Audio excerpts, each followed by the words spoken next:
As noted, Bob is an author, so it should have come as no surprise that he developed a relationship with the creative forces here at IdeaStream. And they've come up with a little tribute to you, Bob. Ladies and gentlemen, it is with no small measure of fear and trepidation that I ask you to please welcome the IdeaStream players.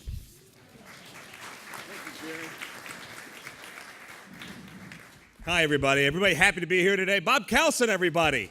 Come on. Hip, hip. Hip, hip. Hip, hip. Almost good. Not bad. Bob, how are you right now? Okay. I want to thank Jerry Wareham and Kit Jensen for their well-placed trust in the IdeaStream players. So without further ado, for those of you born after or around 1985, The Tonight Show hasn't always been hosted by Jay Leno. From 1962 to 1992, some would argue its heyday, the show was hosted by the legendary Johnny Carson, along with his lovable and longtime sidekick. And you guys are getting better now. Bob, you into it yet? Got a little swallow something in you, that's fine. Occasionally, Ed McMahon would welcome a very, very special guest to the show, a mystic from the East who could physically Hey, I'm just reading here. Just relax, everybody. A very, very special guest to the show, a mystic from the East who could physically divine unseen answers to unknown questions. His name, as many of you know, was Barnac the Magnificent. Curiously, Barnac and Tonight Show host Johnny Carson were never seen on the same stage together.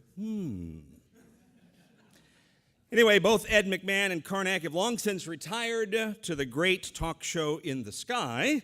But believe it or not, Ed McMahon's long-lost relative, Mike McIntyre McMahon, lives in Cleveland. That's right. And he is here today on the occasion of Bob's retirement party with a very special message. Ladies and gentlemen, put your hands together, and it's important that we hear you throughout this whole bit. We've worked very hard on this. I give you Mike McIntyre McMahon, ladies and gentlemen. Oh, oh, oh. Why, thank you.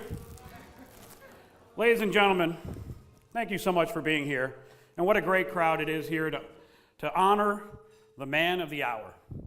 And I am referring, of course, to the sage and seer of all things, the knower of all, the diviner of answers to questions asked and not yet asked, a man who comes to us from the east of Westlake, a man who has traveled over all of the 7 hills to be here with us today, the great mystic, the amazing omnipotent, and the first person in history to commit to memory the entire Robert Kelson novel, Misgivings, the incredible Barnac the Magnificent.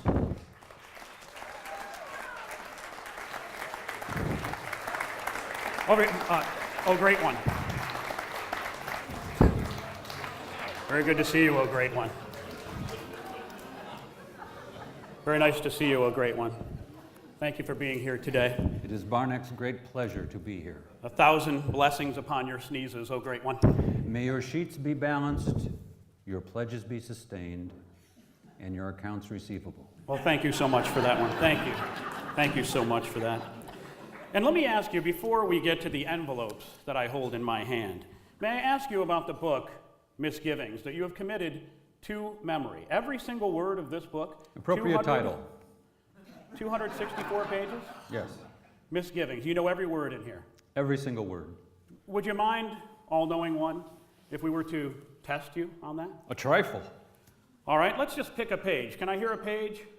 Page 166. All right, I heard 166. Not at all a plant. Page 166. If you would, for me, as I look up page 166, 166. I want you to tell me, if you would, the very first line, as I'm looking, and if you have it on your table, I'm sure you're looking as well, of page 166. What is that line? Good, he said. No, my young friend. Very good, he said, looking up at the waiter. And indeed, very good, he said, looking up at the waiter.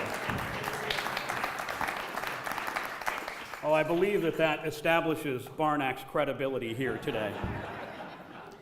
And I want to tell you that I have in my hand the envelopes, and anyone with the simplest and most basic of education, perhaps a diploma from St. Ed's, would be able to tell that these envelopes have been hermetically sealed.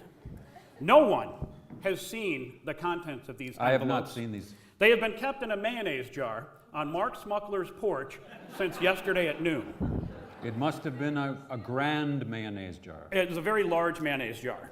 And might I mention, these envelopes were hermetically sealed. Did I say that already? They're hermetically sealed. No one could have seen the questions, but you, in your divine and mystical way, will ascertain the answers, having never before seen the questions. That's And I the wonder if general you would idea. please begin, O Great One, by using your powers to divine the answer Barnac would like to begin to divine things. to the question that's in the first envelope. This is envelope number 1, the first The envelope. very first The envelope. first envelope, the primary envelope. Would you please give us the answer to the question contained in the very first envelope? This is the first envelope. The very first one.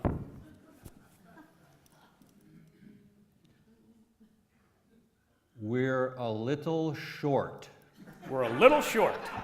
Just a little bit short. A little short. A little short. Just a little short.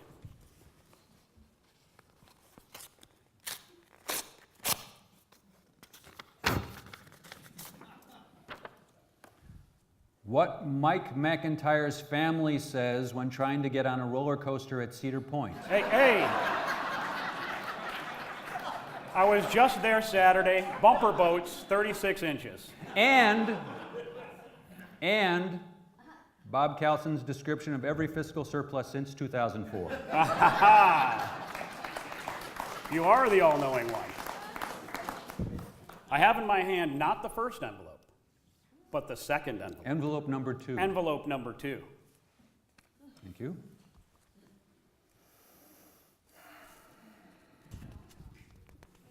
Pledge volunteer. Pledge volunteer. Pledge volunteer. Pledge volunteer. Pledge volunteer. That's what I said.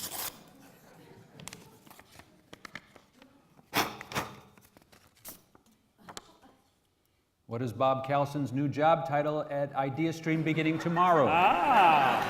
Very good.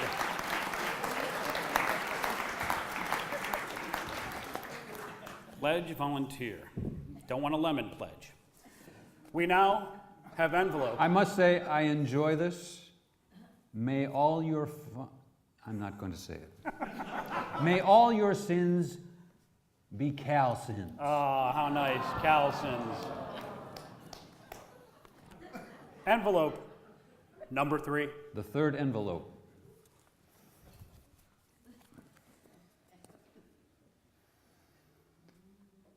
Downton Abbey. Downton Abbey, like the Downton show. Abbey. Downton Abbey. Very similar. Not Downtown Alley, which a lot of people think it is. No, Downton Abbey. Downton Abbey. Sounds just the same. Downton Abbey. That's what I said. Downton Abbey.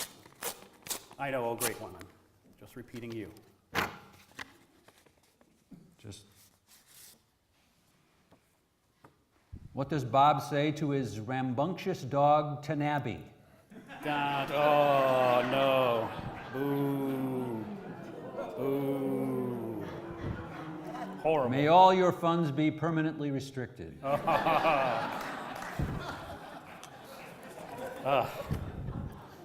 It will be hard to top that one. But we can try with envelope number 4. The fourth How are you envelope. feeling? Are you okay? I'm all right. Number 4, oh great one.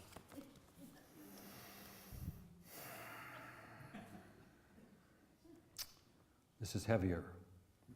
Maybe you should hold it up to your forehead. If that's what you desire to do, oh great one. Dirt, a skull tattoo, and extra cash. Dirt, a skull tattoo, and extra cash. That is a good summary.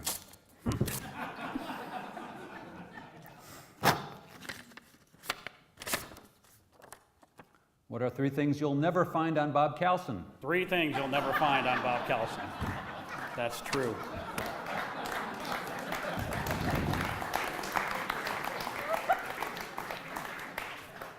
Envelope number 5.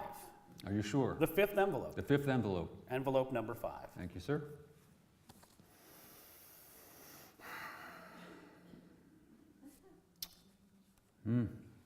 It will bounce. It will bounce. It will bounce. It Very will. good summary. It will bounce. It will bounce. I'm dying to know what will bounce. What will bounce? What will happen to check made out to Barnac the Magnificent for Calson Retirement Party Entertainment?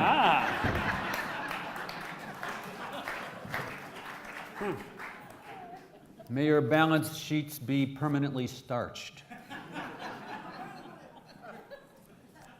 Let's go with envelope number 6. Number 6, the 6th envelope. The 6th envelope. You are on a roll, In a sir. series of There's about 72 of these envelopes.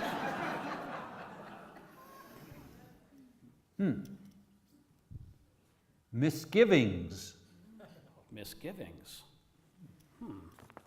Misgivings. Misgivings. Misgivings. What is the name of the daughter of the new Downton Abbey character, Mr. Givings?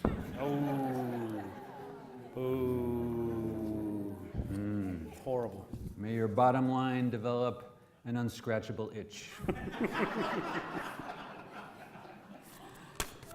Envelope number 7.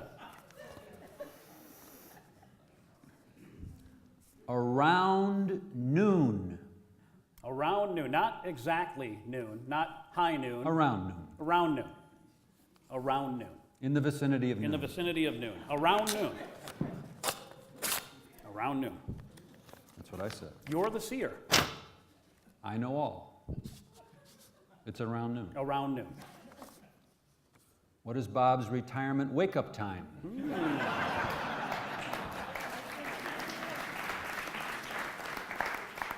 42 more envelopes. We'll go with number 8 now. Number 8. The 8th envelope. The sound of applause. Sound of applause. The sound of applause. Similar to that new program. That's not around noon. It's around 2. Around 2, the sound of applause.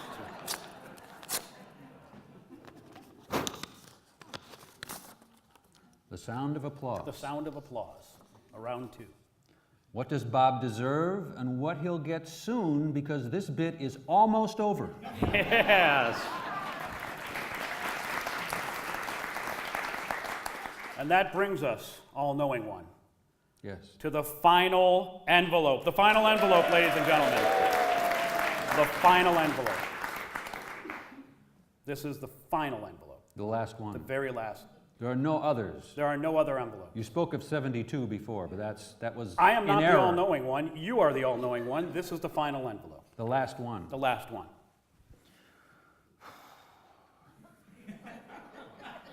I must concentrate more on this one. Take This your time, has sir. great gravity to it, a great weight. Now let's get a little going to help him. I see 3 things. James Brown, a parade of elephants, and Bob Calson. So James Brown, the godfather of soul, He feels good. a parade of elephants. And by parade, parade. you mean more than 2 elephants. How many elephants? I don't know, it's half a dozen Half elephants. a dozen elephants, at least. James Brown, godfather of soul, he Right. feels good. Right. A parade You of knew that he elephants, at least a half a dozen. And Give or take. Bob Calson. And Robert Kelson. Robert, how would the three of these things ever go together? I would have no way of knowing. That is what Barnac is yet to divine, I see. if you would give him a chance. I will give you that chance now, sir. A great one. James Brown, A Parade of Elephants, and Bob Kelson.